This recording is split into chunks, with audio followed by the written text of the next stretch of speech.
18 years of loyalty. For 18 years, I had given everything to Winston and Company. I worked late nights, sacrificed holidays, and poured my soul into building the company's reputation. I was there when it was struggling, and I played a crucial role in its success. But in the corporate world, loyalty is nothing more than a disposable commodity.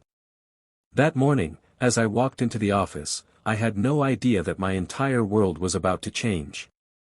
The whispers had already begun, hushed voices in the break room, stolen glances between employees. Something was brewing, but I was oblivious. When my name was suddenly called over the intercom, my stomach tightened. "Jonathan Miller, please report to the CEO's office immediately." I exchanged glances with my assistant, Lisa. "Do you know what this is about?" She hesitated. "I heard rumors, but I'm not sure."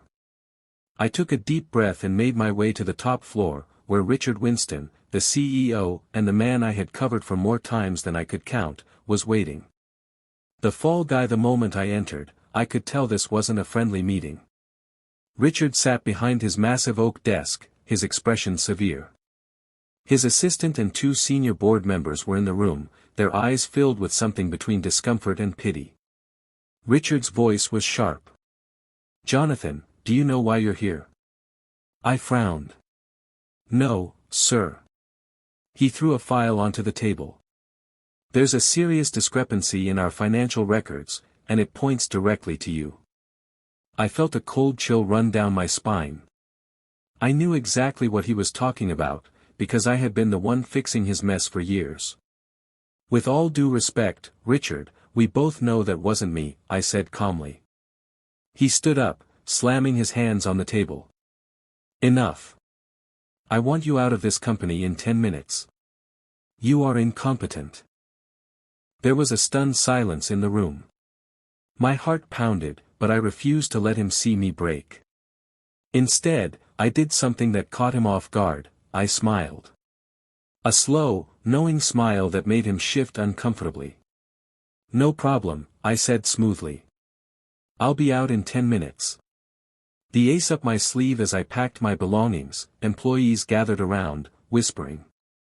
Some looked at me with sympathy, others avoided eye contact. Lisa approached hesitantly. "What are you going to do?" she whispered. I zipped my bag, looked at her, and said, "Richard just made the worst mistake of his life."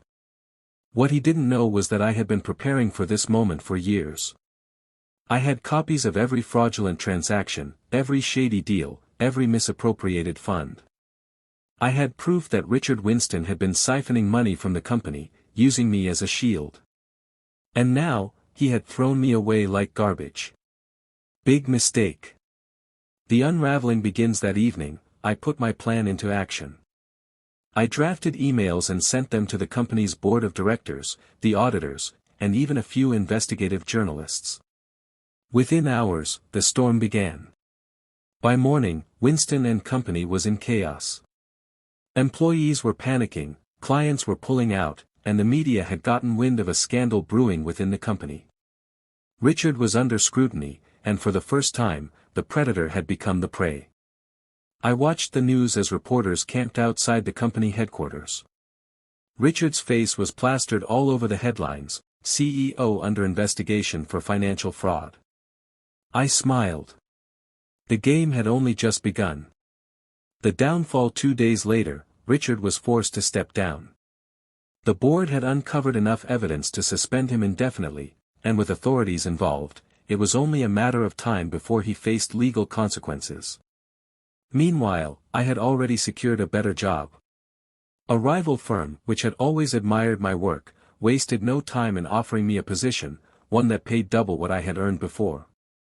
One evening, as I settled into my new office, my phone rang. It was Richard. I let it go to voicemail and listened to the message. "Jonathan, please. I need to talk to you. I made a mistake. Call me back." I chuckled and deleted the message. "No problem, Richard. No problem at all.